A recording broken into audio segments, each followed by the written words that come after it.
interrupted there and kind of lost track of where we were. So we're finding the volume of a cuboid. Volume is 30x cubed. Okay, so we're just trying to find an x value. Now that I've actually got a number, if I can find this bottom length here, okay, and then I'll have the 3 sides I need to do exactly what we did in the last question. So if I look at the triangle basically that I've got on the bottom of my shape here, I've got 5x and 3x. That means I've got 5x squared plus 3x squared is going to give me that side squared. Okay, so that's going to give me 25x squared plus 9x squared.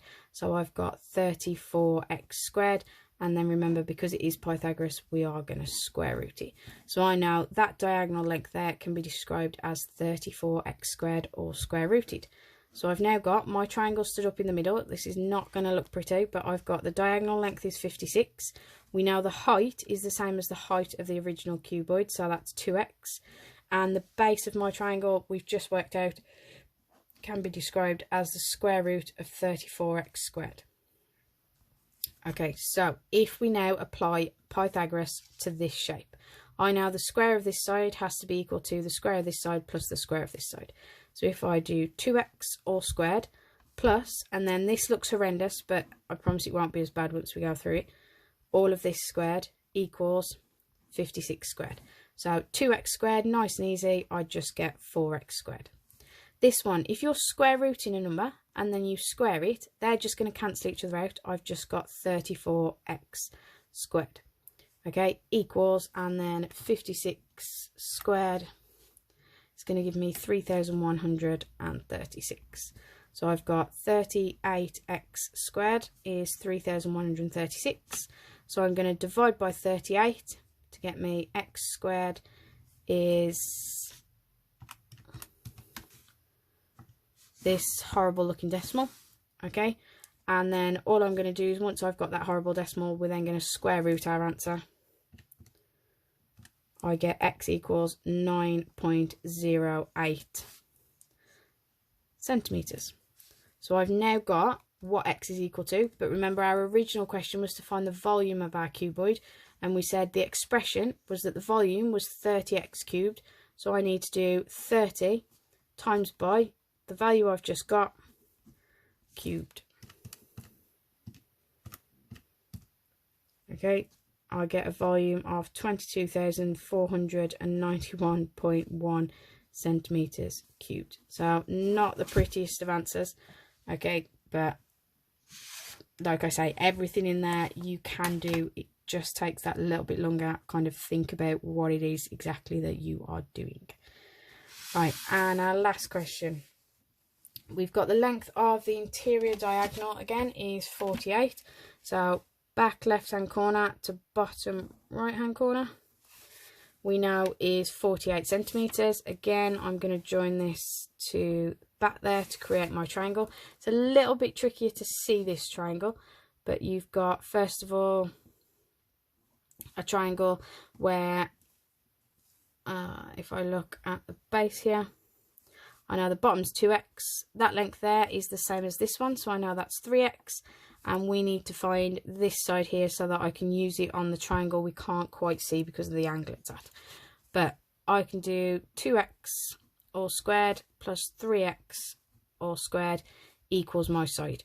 Okay, and don't forget, you then square root it to give you that missing side length. So I've got 4x squared plus 9x squared, so I've got 13x squared.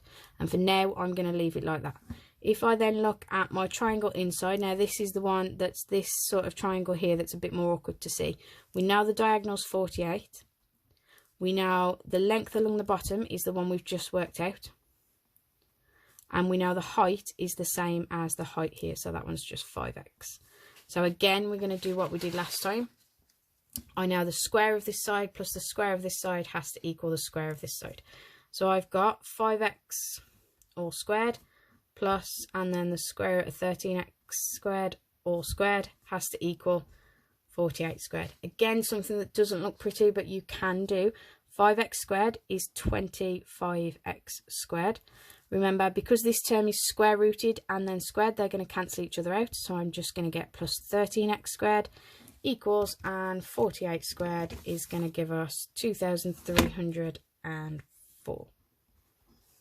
Okay, that then means 25x squared plus 13x squared is going to give us 38x squared is 2,304. So x squared is 2,304 over 38. And then all I'm going to do is square root my answer. So 2304 divided by 38 and square rooted gives me an answer of 7.79.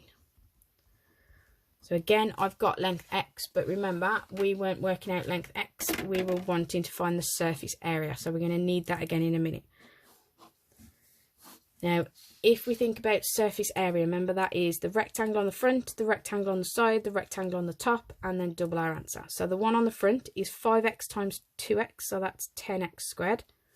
The one on this side would be 5x times 3x, so that's 15x squared. And the one on either top or bottom is 2x times 3x is 6x squared.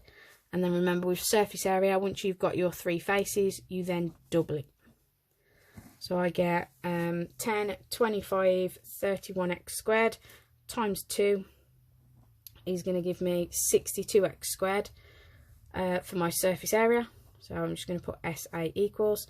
And since I now know what x is, I'm going to do 62 times 7.79 squared. And we're just going to chuck it in our calculator. So 62 times by